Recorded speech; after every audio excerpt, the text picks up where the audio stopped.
información. Le pido al equipo que nos grabe para saludar con muchísimo gusto al queridísimo Francisco Cruz y al queridísimo Jaime Hernández, ambos grandes periodistas. Paco, ¿cómo estás? Bienvenido a Sin Censura. Toño, ¿cómo estás? Buenos días, un abrazote y mira cuántos temas hay, y un abrazote para Jaime, que ya lo veo por ahí que está peinándose todavía, poniéndose la corbata, así que un abrazote, Toño y Jaime. Hasta bailando, Jaime. ¿Cómo estás, querido Jaime? Mire, de verdad es que estaba revisando un material por ahí, y han sido nuestra referencia desde hace ya muchos años ustedes dos, y de verdad que, bueno, pues me da mucho gusto de que, como dije, querido Jaime, querido Paco, pues sean ustedes dos pilares de Sin Censura. ¿Cómo estás, Jaime? Good morning, calimeras, buongiorno, guten morning, buenos días, queridos amigos, mi querido Francisco Cruz, el maestro Paco Cruz y el querido Antonio Ruiz, aquí listo para lo que ustedes me digan. Pues, ¿qué les parece que vamos con los temas más calientitos?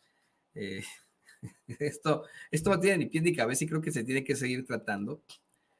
Ustedes dos han exhibido una y otra vez a un personaje que desafortunadamente los mexicanos hemos tenido que padecer en los principales micrófonos del periodismo en México, y se le puede llamar periodismo, un sujeto que pues cabe en la categoría de este nuevo concepto que se ha venido desarrollando del mediocre privilegiado, un junior, hijo de otro junior, que llega a los medios de comunicación desde la nada y se convierte en un personaje verdaderamente negativo para la verdad y la justicia, al ser el causante de una serie de montajes que incluso han destruido vidas.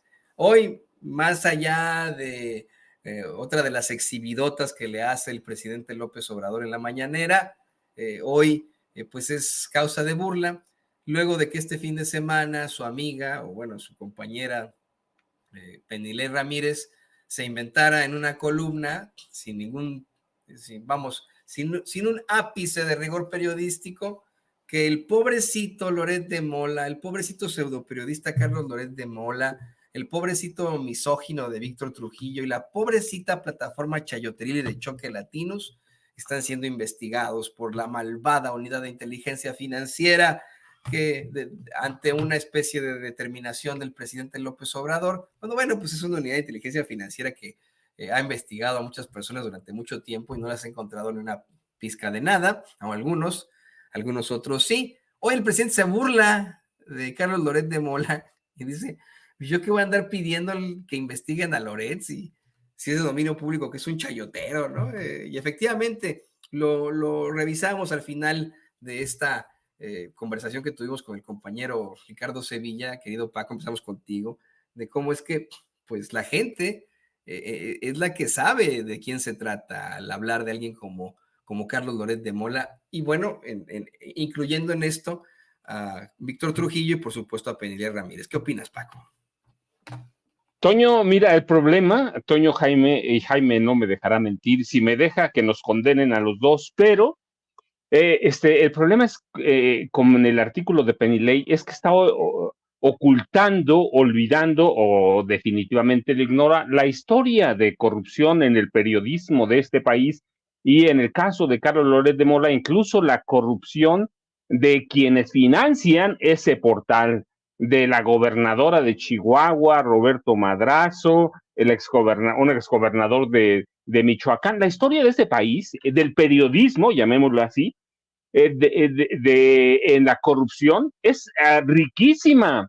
Hemos tenido periodistas corruptos abiertamente, famosísimos, muy conocido. Víctor Payán, mira, que debe recordarlo muy bien Jaime, Víctor Payán, que fue jefe de prensa de Arturo el Negro Durazo Moreno. Era coronel, lo hizo coronel para llevarlo a la policía. Yo recuerdo, se iba de la policía a escribir sus columnas Excelsior después de haber recibido chayos, en serio. Era el jefe de prensa de Arturo Durazo Moreno. Carlos de Negri, que vendía silencios. Yo recuerdo, yo lo he platicado, la única advertencia que me hizo mi papá cuando yo le dije que quería ser periodista, y me dijo, cuidado y te veo con Carlos de Negri, o con Jacobo Zabludovsky, con Mario Munguía, mira, que tenía una columna.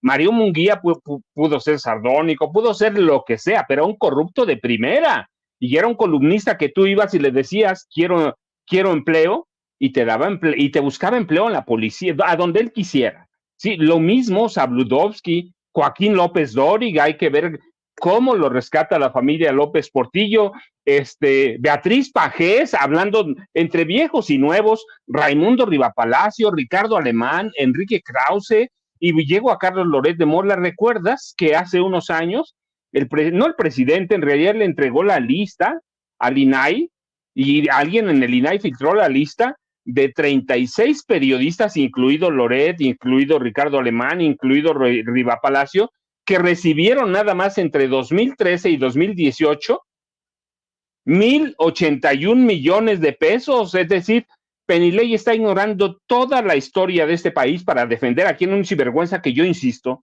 hace años Loret debió estar en la cárcel, y todo eso lo está ignorando Penilei Ramírez, que la verdad, te digo, para mí, yo digo, este hombre debía estar en la cárcel no solo por las tranzas en Latinus, que esa es una otra cosa, debía estar en la cárcel porque permitió la tortura en vivo en aquel montaje de Florence Cassés e Israel Vallarta. Este hombre es un sinvergüenza, nieto de un asesino, nieto de un tipo que fue gobernador en Yucatán y que fue asesino, que saqueó Yucatán. Es decir, Penilei de pronto está ignorando toda la historia de la corrupción del periodismo en este país, está ignorando la historia de Roberto Madrazo Pintado, es decir, está ignorando todo como si fuéramos unos lerdos, como si fuéramos unos estúpidos. Eso está haciendo Penilei Ramírez. Está tratando de darnos clases de algo que nosotros conocemos desde adentro. Loret, además, no socio de Genaro García Luna, lo mismo que Raimundo Rivapalacio. Genaro García Luna los quería usar para lanzar su candidatura presidencial a los dos, a otros más, pero ahorita que están en el tablero, ellos iban a hacer con Televisa la punta lanza para lanzar la campaña presidencial de Genaro García Luna. Hay que ver a dónde vive Loret de Mola, y te diga, hay que ver su historia, la historia de su abuelo. Así que, ¿qué está defendiendo Penilei Ramírez? A todo lo viejo, a toda la derecha. ¿A dónde trabaja? ¿A dónde escribe? En un periódico de derecha, en el periódico de los Junco, la familia Junco, un proyecto político de Grupo Monterrey, que no ha cuajado, eso es otra cosa, pero es un proyecto político golpeador. Sí, hay que ver cuántas veces mintió el periódico, pero la historia del periodismo en este país está llena de corrupción por donde le busquen, y Carlos Loret entra en los anales de la corrupción, aquella lista de que el presidente o la presidencia entregó al INAI y que alguien del INAI filtró, es famosísima. 36 periodistas, 1,081 millones de pesos, aparte, más de 40,000 millones de pesos que el presidente entonces, Enrique Peña Nieto, entregó a todos los medios de comunicación, más de 40,000, la presidencia, aparte entregaban los gobernadores, los secretarios de Estado, todo mundo, y todo mundo compraba periodistas. ¿Recuerda? Hay análisis ya de fondo, evidencia de que estos tipos montaban empresas, por ejemplo, Joaquín López Dóriga, montaban empresas en las que convertían la propaganda en supuestas noticias. Es decir, ¿a quién quiere engañar Penilei Ramírez? ¿A quién quiere ocultarle? A la gente, pues sí, escribe para gente derecha pendeja, la verdad, de derecha, bien pendeja, pues con todo respeto lo digo, para ellos escribe. Loret de Mola es eso, pero es un tipo insignificante, ya lo vimos en el proceso electoral. Pero ¿a quién quieren engañar? Ese es el periódico Reforma, esa es la clase de periodistas que son como Penilei Ramírez, que te va a investigar a todos, que nos investigue. ¿Cuál es el problema? Si no tienes nada, si no debes nada, nada más hay que, pues ahí están las finanzas abiertas. Mira, ¿a quién le tenemos miedo? Al SAT. Y tú ya lo dijiste, hay que ver en Estados Unidos si el IRS o ISR te perdona algo, y si no te interviene periódicos, televisoras, a lo que sea. La historia de corrupción la podemos ver a través de ¿quién? De Ricardo Benjamín Salinas Pliego. Sí, es una historia riquísima en corrupción del periodismo y de los periodistas. de los magnates, de los dueños de los medios, sí, como de los periodistas. ¿Con qué va a tapar Penilei el sol con un dedo? ¿Con qué o con cuál dedo? Le van a hacer falta como millones de manos para para ocultar la corrupción de Loret, de Roberto Madrazo, de Silvano Aureoles, de la gobernadora de Chihuahua que financia a este tipo de periodistas. Sí, es una locura defender a un tipo que es indefendible, pero tienen sus intereses, y ahí vamos a tener esa prensa por mucho tiempo, que no se va a ir. Periodistas como Loret, periodistas como Penilei, que puede ser buena lo que tú quieras, pero ahorita está defendiendo lo indefendible, está defendiendo un tipo, yo insisto, lo voy a decir cada que me refiera a Carlos Loret, un tipo sinvergüenza que debe estar en la cárcel porque permitió en su noticiero la tortura en vivo, porque permitió un montaje, porque es cómplice de montaje, no de uno, de varios. Hay que ver el colegio Repsamen. Si eres un tipo que está acostumbrado, mira, Jaime conoce historias de él que son buenísimas y sabrosísimas. Así que, ¿qué está defendiendo Penilei? Está defendiendo a un sinvergüenza, pero dicen entre sinvergüenzas te defenderás, ¿no? Entre ellos te veas. Así que yo digo, hay que tener mucho cuidado, Toño, pero la historia de este país, a partir de 1946 hablo, está llena de periodistas corruptos. Es que, mira, quisiera decir, Paco, querido Jaime, querido público consentidor, que nosotros, aquí el público consentidor, no nosotros, el público consentidor de Sin Censura y los mexicanos en lo general están iluminados, pero hay personas que siguen creyendo en Penilei Ramírez, en Carlos Loret de Mola. Le pido al equipo que nos grabe. Querido Jaime, te quiero compartir a ti y a Paco, pero el público consentidor, que recientemente estuve platicando con un amigo de la preparatoria y toda la información que él me planteaba, que él me cuestionaba y etcétera, venía de Latinos. Y las fuentes que él tenía de lo que él me... Pues él se dedica a la ingeniería y vete a saber, ¿no? Y él pues permanece en la clase media alta, más o menos, ¿no? Y ese era el planteamiento, ¿no? Tweets de Loretito, notas de Latinos.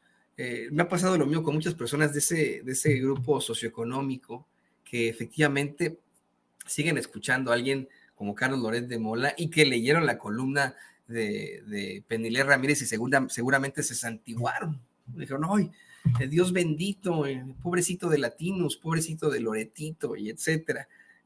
Efectivamente, para nosotros, para ti, Jaime, para ti, Paco, para el público consentidor de Sin Censura, pues es otra raya del tigre, otra raya de este personaje mejor conocido como los montajes, pero hay mucha gente que le sigue creyendo a él, que le sigue creyendo a una Penilei Ramírez que carece de algún tipo de argumentación periodística, de rigor periodístico, y en esas pues siguen basando su gran éxito en algunos medios de comunicación corporativos.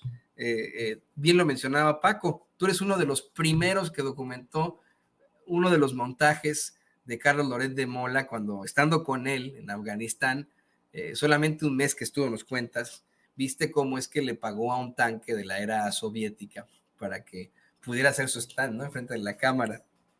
Pero pues hoy queda la pregunta, ¿tendremos ese periodismo corrupto para rato? ¿Seguirá ese pues paradigma que es Carlos Loret de Mola al frente de nuestros micrófonos? ¿Habrá un cambio? ¿En algún momento enfrentará las consecuencias de sus actos como exige el querido Paco Cruz? ¿Qué opinas de esto, Jaime? Yo creo que es interesante lo que está pasando, porque en muchos sentidos Carlos Loret de Mola encarna lo que bien, a mí me encanta cómo hizo el planteamiento el maestro Paco Cruz, porque a veces yo tengo la impresión, escuchando a Paco Cruz, que suelta verdades como puños, ¿no? Y es que es cierto, tanto él como yo pertenecemos a una generación en la que no fuimos ajenos y en muchos sentidos a veces víctimas, a veces realmente nos costó mucho trabajo avanzar a contrapelo de un tipo de periodismo corrupto, vendido, criminal, ¿no? Y yo creo que en este sentido, Carlos Loret de Mola encarna ese viejo periodismo.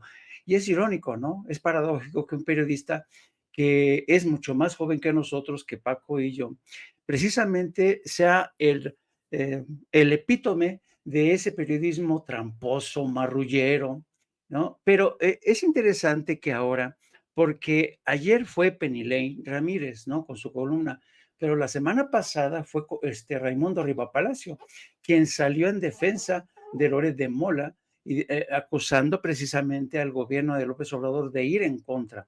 En muchos sentidos, esta historia, esta película se ha convertido salvando al soldado Loret de Mola, porque salvando a Loret de Mola, nos salvamos a nosotros mismos. Raimundo, Penny Lane, Reforma, El Universal, todos estos corruptos que durante décadas estuvieron ahí beneficiándose de un oficio tan noble, y poniéndose al servicio de políticos, ladrones, de corporaciones criminales. Y, y es interesante, fíjate que ahora cuando estaba Paco haciendo los nombres de los horribles, como les digo yo, cuando habla de Víctor Payán, cuando habla, y yo pongo Fernando Meraz, Víctor Payán, Enrique Lubet, Raimundo Riva Palacio, todos estos, ten en cuenta que yo formé parte de la redacción del viejo Excelsior, en la que tú entrabas a los baños de Excelsior y veías cómo un Fernando Meraz estaba poniéndose cocaína en los baños, o un Víctor Payán estaba con él. Y yo, por ejemplo, con Víctor Payán, me llegué a pelear, pero así a madrazo limpio en un hotel en Madrid. Nos agarramos así, pero nos metimos una madriza porque no nos soportábamos. Víctor para mí representaba un tipo de periodismo corrupto, y una vez llegó a España a pedirme ayuda para ver de qué manera se financiaban los suplementos, lo presenté con gente, y después de eso me la quería jugar, y entonces no tuve más remedio que encararlo y nos pusimos una madriza. Hasta que no fueron a separarnos de la administración del hotel, y estaba también un amigo que nos separó. Pero a donde voy es que durante mucho tiempo yo tuve que convivir y lidiar con un tipo de periodismo criminal, ¿no? Luego me llega este muchacho en Afganistán, cuando yo estaba de enviado especial, ya llevaba varios meses, tenía un principio de neumonía, se habían muerto varios colegas. Llega este payaso de Loret de Mola para que le echemos la mano, le ayudamos a llegar a las faldas de Tora Bora porque era el último tramo de la cobertura. Y resulta que el tipo nada más llegar ahí a las faldas de Tora Bora después de un periplo, porque llegó muerto de miedo, era su primera cobertura y nosotros lo apoyamos. Me refiero al grupo de periodistas que íbamos todos los días desde el poblado de Yalalabad hasta las faldas de Tora Bora. Y me acuerdo que esa vez, no que se me olvide, salió, en cuanto llegamos a las faldas de Tora Bora, donde había un viejo tanque soviético, en cuanto vio el tanque que estaba disparando, salió disparado, escopetado del jeep donde iba, y empezó a grabar, y en eso dispara el tanque. Pero lo que se ha dicho es que él pagó. No, él no pagó a ese tanque. Él se benefició de alguien porque había otros grupos, otras cámaras de medios gringos que utilizaban ese tanque como parte de la coreografía. Bueno, llegó, grabó y después inventó una historia de que él había llegado ahí primero, antes que nadie, que fue el que primero cruzó la frontera con Afganistán, que nadie se atrevía a pasar la frontera. Durante una conferencia en la Universidad de Harvard, dijo que él fue el primero en llegar. Dije, Dios mío, pero llegó en diciembre, ya cuando estaba acabándose todo, cuando Osama Bin Laden ya había huido desde Tora Bora a Pakistán. Entonces yo me di cuenta del tipo del periodismo viejo que volví a encarnar este muchacho, ¿no? Y lamentablemente en México a eso se premia. Yo era enviado del Universal, que les hice una cobertura a tumba abierta de ese conflicto. Y cuando regreso a México 30 años después, me encuentro con que es columnista del Universal. Es decir, porque ya tenía un padrino político, Genaro García Luna, que lo apadrinaba. Carlos Loret de Mola siempre fue apadrinado de mucha gente con mucho poder, por eso tiene una columna universal. Ha habido el manejo de muchísimos recursos. Raimundo Rivapalacio defendiendo a Loret de Mola. Penny Lane, que ya sabemos que es la amanuense del señor Pardinas. Juan Pardinas, que cooperó, que fue parte del operativo que impulsó a Xóchitl Gálvez.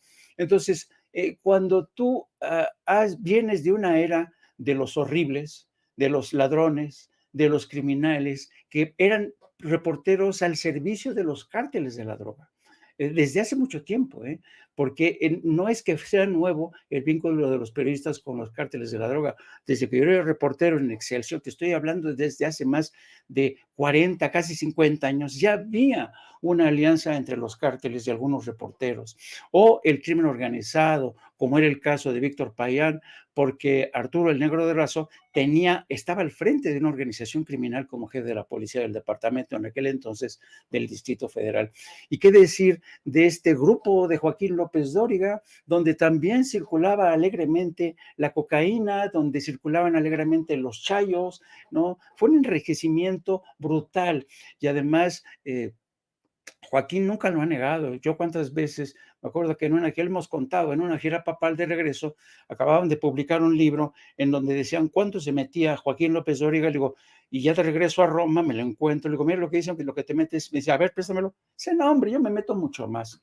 Era ese tipo de periodistas cínicos, ladrones, y son este tipo de periodistas que han pervivido en México.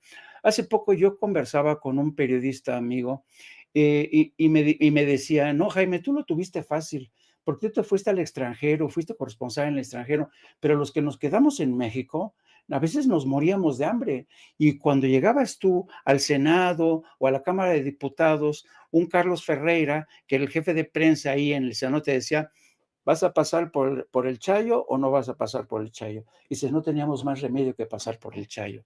O sea, y digo, no, a mí no me vale esa explicación, no me vale esa explicación para decir que no tuve más remedio. Y hay prueba de esto. Ahí están personajes como Francisco Cruz, que soportó, porque Francisco Cruz, yo por eso lo admiro tanto, porque él vivió la misma etapa que yo. Sí, yo estuve en el extranjero, y Paco también estuvo saliendo y entrando, y él conoce bien esa cultura de la tan perniciosa, tan corrosiva del periodismo corrupto. Y es una tristeza que a estas alturas todavía haya gente que crea que Carlos Loret de Mola es un periodista independiente, honesto, y que crean que Penny Lane, que está al servicio de un tipo como Juan Pardinas, está defendiendo a Loret de Mola, y Raimundo Rivapalacio, que se ha convertido en empresario, también están defendiendo la libertad de expresión, cuando lo que están defendiendo es un modus vivendi. Han hecho del periodismo un negocio execrable, ¿no? Yo siempre me remito al término en griego de la palabra demosiografus. Demosiografus en griego significa el cronista del pueblo, demos pueblo, grafus el que escribe del pueblo. Yo soy un demosiografus, yo me debo al pueblo. Yo no soy un periodista al servicio del gran capital. Yo no soy un periodista al servicio de un partido político. Yo no soy un periodista, no, yo soy un periodista en la medida que puede independiente, porque hasta Bob Dylan decía que ni siquiera los pájaros son independientes porque permanecen encadenados al cielo, queridos amigos. Ah, qué bonito último pensamiento de Bob Dylan. Pues sí, efectivamente, hay tanto que revisar en cuanto a lo que ha sido este periodismo criminal, que bien lo mencionas, no hay mejor forma de plantearlo. Y es terrible que hayan sido las nuevas generaciones las que pues encabecen ese viejo periodismo corrupto, vendido y criminal, como tú dices, Jaime. La verdad es que yo creo que lo vemos más fuerte y más duro gracias a que tenemos las redes sociales. De no ser por las redes sociales, alguien como Carlos Loret de Mola se mantendría impune. Seguiría siendo, vamos, el hombre medios, le seguirían entregando todos los micrófonos en todas partes y ahí sí tendría muchísima más credibilidad que otros. Y gracias a estas redes sociales podemos hacer mucho, podemos buscar esa verdad con justicia por gente como ustedes dos, queridos compañeros. Pero bueno, precisamente en este trajín de las redes sociales, en esta pues nueva ola de información, una nueva ola de comunicación, le pido al equipo que nos grabe. Las intervenciones del compañero Ernesto Ledesma en la conferencia de prensa mañanera han sido muy controvertidas pues ya hay que decirlo, en los últimos años. Se trata siempre de encontronazos con el presidente López Obrador, hasta cierto punto, hay que decirlo, ¿no? Agarrones en los que tenemos a un Ernesto Ledesma con más argumentos efectivamente que una Dalila Escobar, que una Reinaide Ramírez, que una, ¿cómo se llama esta? La señora Sara Pablo, con más argumentos cuestionar y a veces, por qué no decirlo, hasta recriminar al presidente López Obrador, como hoy lo hace, ante pues una serie de circunstancias que tienen explicación jurídica, ¿no? Yo lo comentaba desde hace rato, querido Paco, esto que le recrimina a Ledesma al presidente López Obrador, de que cómo es posible que los militares que han sido liberados y que han estado vinculados al caso Ayotzinapa fueron representados por un abogado del ejército. Bueno, pues eso está en la ley, eso es mero protocolo, ¿no? No es que el presidente López Obrador haya dicho, a ver, necesito que a este militar le pongan al mejor abogado de la defensa. Pues no, eso no es así, esa es la realidad. Pero se convierte en un diálogo muy interesante ahí en la mañanera y creo, en mi opinión, queda exhibido que existe absolutamente la libertad de expresión como para que un compañero pueda hacer planteamientos y acusaciones tan fuertes frente a un presidente como antes evidentemente no ocurría. ¿Qué opinas de esto, Paco? Mira, Toño, creo que la cuestión, más allá de que hay libertad de expresión y que cualquier periodista, cualquiera, ¿sí? Si yo estoy seguro que si alguno de esos grandes que parecen más, bueno, Jorge Ramos ha estado allí, quieren ir, los van a recibir. Sé que a Loret no, porque el presidente lo ha dicho, pero sé que si algunos periodistas de los vendidos, pero medianamente serios, si es que tienen seriedad, quieren reclamar algo, pueden ir. Recuerdo, te digo, bueno, no solo Jorge Ramos, han ido otros y el presidente los va a recibir. El problema que de pronto los periodistas hemos tratado de hacer gestores para solucionar problemas. Yo no lo dije hoy, no lo dije ayer, lo dije en 2016, salió uno de mis libros que se llama La guerra que nos oculta, Antonio. Ya le iba a hacer a segunda Xochitl Gálvez, iba a ser un Xochitl Gálvez.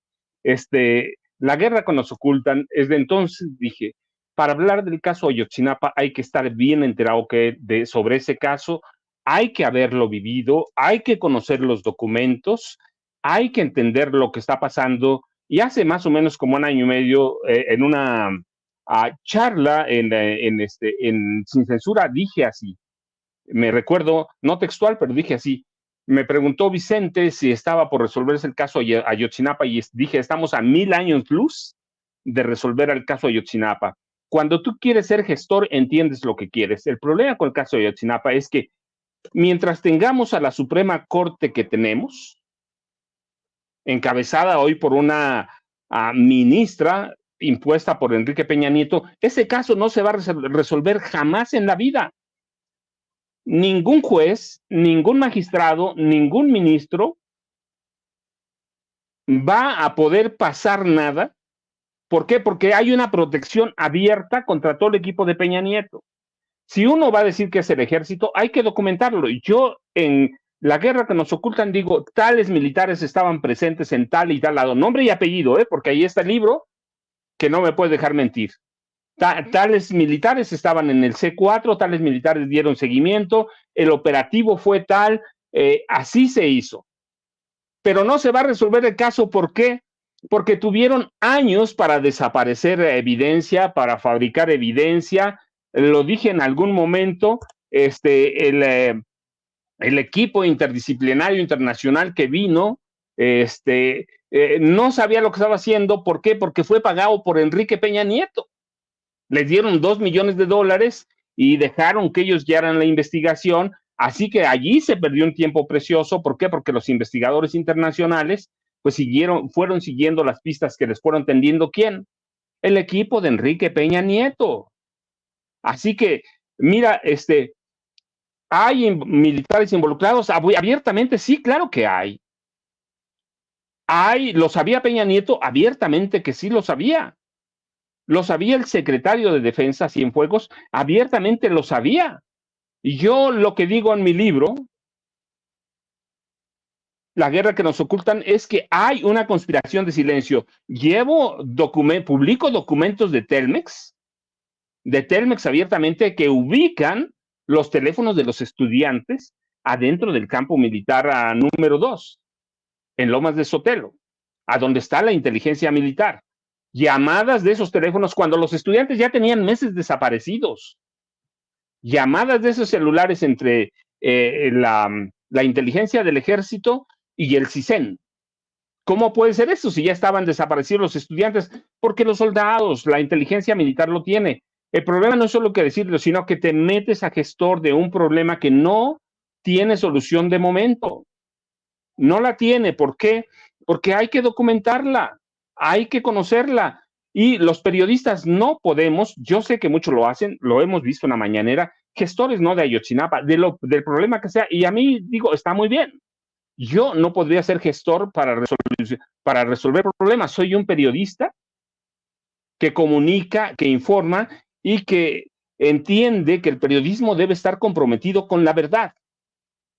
Yo publico nombres de militares que estaban adscritos a las cámaras del C4 y que ordenaron apagarlas, que dejaran una encendida, de seguimiento que le dieron, de que lo comunicaron al ejército, pero jamás me entraría a gestionar problemas, que es el problema de personajes como Ledesma, que intentan solucionar algo que difícilmente van a poder empatar la verdad de lo que pensamos los periodistas o documentamos con la verdad jurídica, o por lo menos lo que existe ahí. ¿Por qué? Porque hubo 4 años para desaparecer, inventar, fabricar pruebas, evidencias. Hubo torturas y tenemos a un tipo que está refugiado en Israel, Tomás Herón de Lucio, que participó en sesiones de tortura. ¿Ya a cuántos testigos han muerto?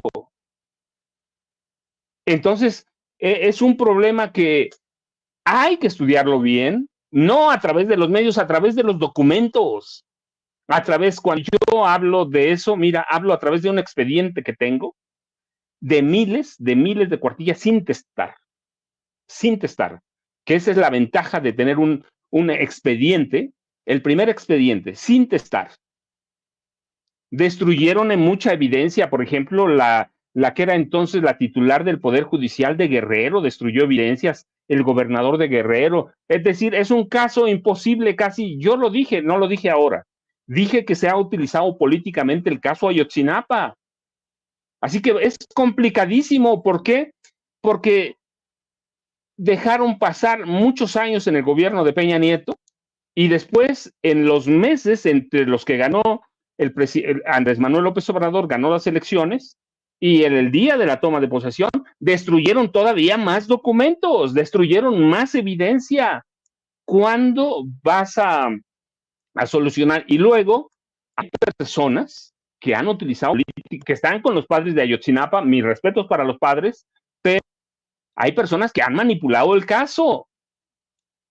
No tiene el ejército. Yo supongo que el general secretario tiene voluntad. No es solo el general secretario, hay que entender cómo opera el gobierno, el ejército mexicano, con todos sus generalatos, con toda su oficialidad. También es una especie de hermandad, es una especie de mafia militar que tiene que ir cambiando poco a poco. Vamos a conocer la verdad sobre el caso de Ayotzinapa, quizá muchos años después. No hemos podido conocer el 68, no hemos podido conocer el 71. Vamos a conocer a Ayotzinapa. Yo creo que en este momento lo que dije en Sin Censura hace más, lo dije el día, fíjate, ya recordé, lo dije el día que Encinas presentó su primer informe como presidente de la Comisión de la Verdad. Dije, está a años luz. Bueno, pues yo digo, hoy todavía está a años luz. Vamos a conocer cuándo el presidente se va a reunir con el 3 de julio, parece que es, con los padres de los jóvenes desaparecidos. Conoceremos los avances que hay, vamos a conocer toda la verdad. Mira, después de tanta evidencia destruida, después de tantos documentos extraviados, después de inventar, después de falsificar, después de tergiversar, es bien complicado. por más voluntad que pudiera tener el general secretario en este momento o el almirante secretario de la Defensa Nacional, es bien complicado. ¿A dónde están los jóvenes? Todos quisiéramos saber. Pero lo primero que yo insisto, para conocer, para opinar, hay que conocer el primer expediente sin testar, sin ninguna tachadura, del caso Ayotzinapa, ¿sí? Y después entender todo políticamente hablando lo que está pasando, lo que ha pasado, todo lo que pasó en el sexenio de Enrique Peña Nieto.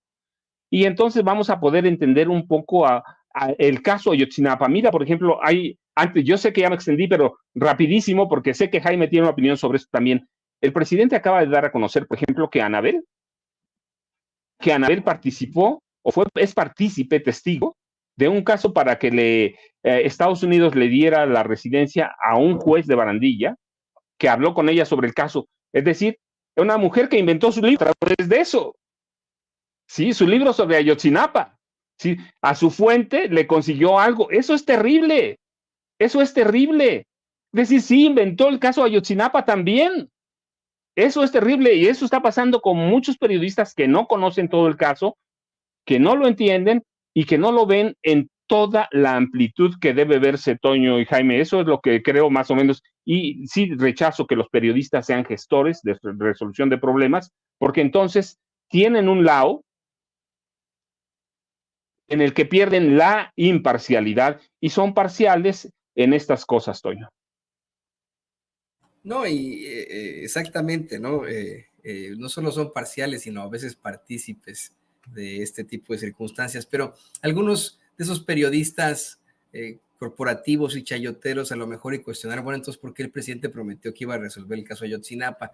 Le pido al equipo que nos grabe para también escucharte a ti, Jaime. Es un tema evidentemente escabroso, terrible, muy duro para los mexicanos, que nos ha pegado muy feo, pero que, pues, como dice el querido Paco, podría estar a años luz de su resolución. No hemos resuelto el 68, no hemos resuelto el caso Colosio, hay tantas interrogantes alrededor de esto, y bueno, pues queda muy poco de sexenio, empiezan a salir los nuevos ataques en contra del presidente López Obrador. Hoy se enarbolan en la figura de Ernesto Ledesma, ahí en la mañanera, pero bueno, pues ahí el presidente dice que si no termina él, si no consigue llegar a la verdad, él le quedará pendiente con la doctora Claudia Sheinbaum. ¿Qué opinas tú, Jaime?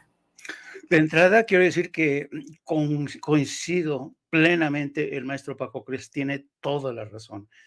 Uno no puede llegar a una conferencia de prensa hablando en nombre de determinada organización, persona, sino que tienes que ir armado de documentos, de pruebas, para encarar al poder, o en este caso al jefe del Ejecutivo, y decirle, señor presidente, yo tengo este documento que dice todo lo contrario a lo que usted sostiene, y además no es solo un documento, son varios documentos, son testimonios.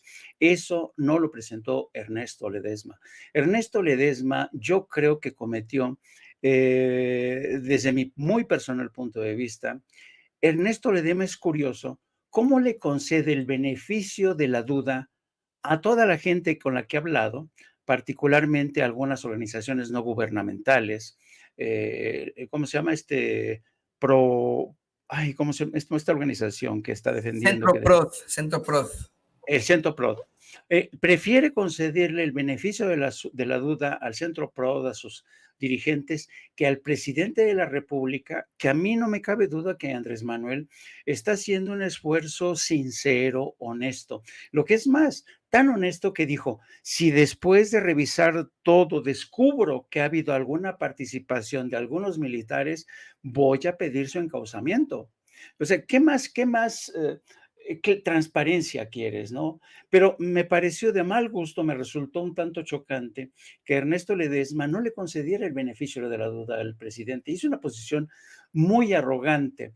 Y además hay que entender otro aspecto, y esto tiene que ver con lo que también comentaba Paco, con el tema de Anabel Hernández, pero yo voy a poner otra variable. ¿Se acuerdan que uno de los argumentos que ha defendido creo que desde una pasada conferencia de prensa el presidente, que tiene que ver con la preocupación que tiene él sobre que algunos intenten aprovechar este caso, como lo ha aprovechado la oposición, los abogados que defienden a los padres, de partidos políticos y agencias extranjeras para socavar la autoridad del Ejército Nacional. Te pongo un ejemplo que tiene que ver mucho también con la rueda de prensa de hoy. Una reportera le preguntó al presidente una nota que publicó el Universal, refiriéndose a una nota que más bien es un comentario editorial de Mike Pompeo que publica The Wall Street Journal la semana pasada. Y en ese comentario editorial de Mike Pompeo dice que el peligroso legado radical de Andrés Manuel López Obrador. Ese es el titular de su comentario y dice que el hecho de que esté impulsando una reforma en el aparato de justicia es muy peligroso porque atenta contra los intereses de Estados Unidos, atenta contra, y además que esto puede beneficiar solamente al crimen organizado. Lo que no dice el señor Mike Pompeo es que el pasado 11 de junio, es decir, apenas ayer, el señor se unió a una empresa muy poderosa es una empresa multinacional que tiene entre sus objetivos impulsar fábricas para el procesamiento de chips, ¿no? ¿Qué utilizan los chips? Utilizan litio, ¿entiendes? También él formó parte de una empresa multinacional petrolera. Mike Pompeo fue director de la CIA, fue jefe del Departamento de Estado. Y en una conferencia que a mí no se me olvida, Mike Pompeo dijo, en la CIA nosotros robamos, mentimos, estafamos. Y lo dijo con una sonrisa de oreja a oreja.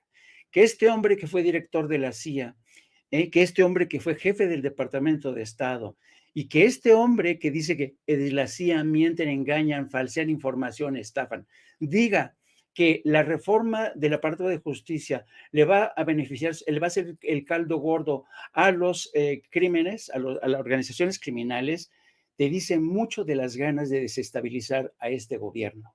Por tanto, yo creo que sí, efectivamente, hay una campaña para socavar la autoridad de Andrés Manuel López Obrador, del ejército mexicano. Hay una serie de exdiplomáticos, pongo, por ejemplo, Roberta Jacobson, que fue embajadora de Estados Unidos en México, ha creado su propia firma de cabilderos que su interés es ver de qué manera firmas, intereses de Estados Unidos pueden proyectarse en América Latina, México en particular. Entonces, estamos ahora mismo ante casos como es de Ayotzinapa, que sí implican una tragedia, un crimen de Estado que nos importa a todos los mexicanos, ¿no? Pero cuando llega un periodista a la conferencia de mañanera y pone en tela de juicio la veracidad y buena voluntad del presidente, no solamente le está haciendo el caldo gordo a la derecha, sino también a organizaciones, agencias extranjeras que ya entendieron que socavando la autoridad del ejército y del presidente les viene fantástico a ellos.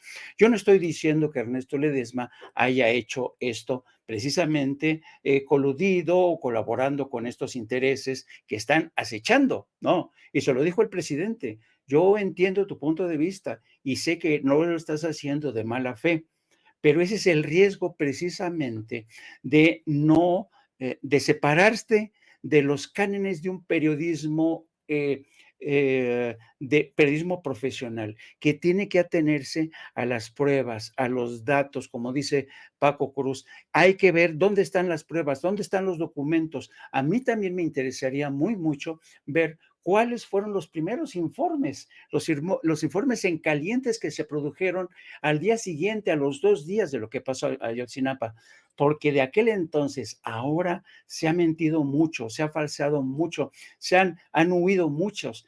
Tomás Herón, que sigue en Israel, cómo se coludió con un reportero del New York Times para filtrarle al New York Times la grabación que le hicieron al señor, ¿cómo se llama? El subsecretario de Gobernación, Alejandro Encinas.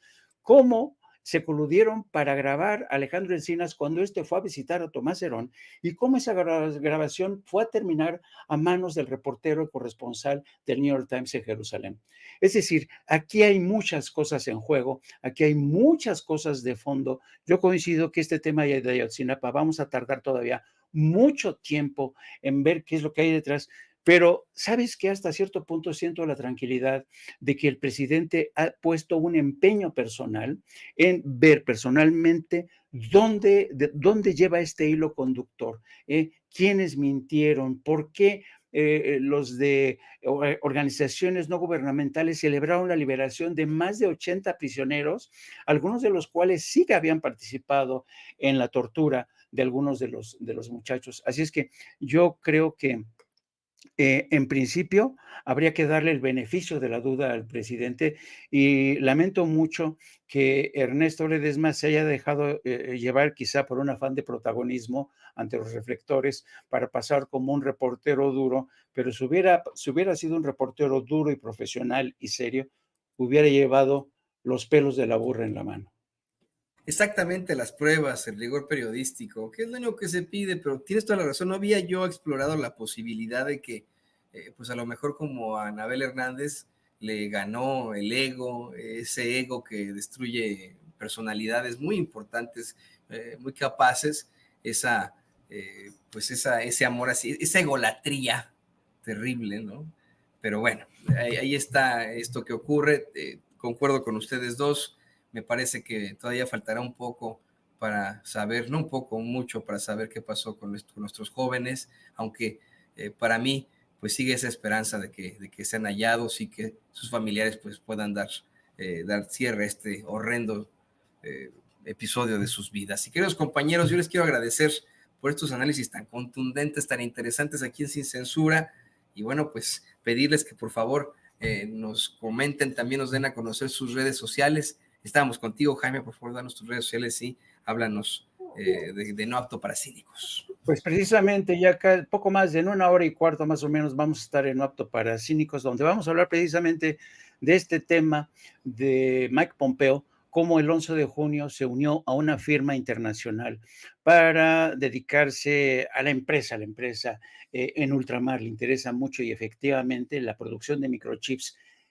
Tiene en México, ya saben que hay una batalla ahora mismo por los microchips. Taiwán es el principal productor, le sigue China, pero hay un gran interés de muchas empresas de Estados Unidos por apostar por la producción de microchips que son el futuro de la robótica, de la inteligencia artificial. Entonces, en ese contexto hay que ver las declaraciones de Mike Pompeo y les pido que nos sigan, entramos a las 14 horas y les pido que nos sigan a través de nuestras redes sociales, @Jaime Jorna. Le mando un abrazo eterno, muy afectuoso, mi querido Paco Cruz, a quien admiro. Nunca me he cansado de decir cuánto admiro a Paco Cruz. Y a ti, Toñito, también. Te mando un abrazote. Muchas gracias, querido Jaime. Ahí tiene usted al periodista y corresponsal de guerra, Jaime Hernández. Paco, también, por favor, compártenos tus redes sociales para que la gente se ponga en contacto contigo.